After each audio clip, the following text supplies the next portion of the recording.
So far, on the territory of the Donetsk People's Republic, a grouping of DPR and LPR troops, with the fire support of the Russian armed forces, have taken control of 255 settlements. On July 20, the DPR military officials announced control of the village of Berestova, located north of Soledar.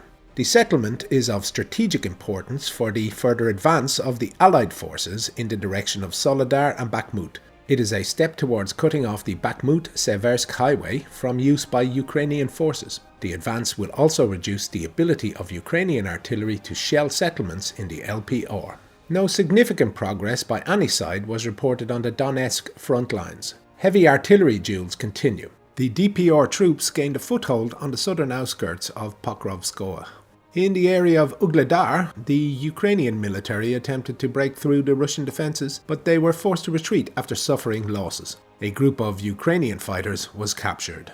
The headquarters of the DPR Territorial Defence claimed control of the village of Staromayorskoye, located to the southwest of Ugledar. Several missile strikes hit Ukrainian facilities in Nikopol. The target of one of them was the permanent deployment point of the 301st Anti-Aircraft Missile Regiment of the Armed Forces of Ukraine. Ukrainian forces continue to shell the Kurdistan Region. The deputy head of the Russian Civil Military Administration said that on the night of July 20, 12 HIMARS missiles were fired at the Antonovsky Bridge across the Dnieper River. Some were intercepted. About 8 missiles hit the bridge. It was revealed that the temporary deployment point of the HIMARS MLRS is located in the vicinity of Voznesensk.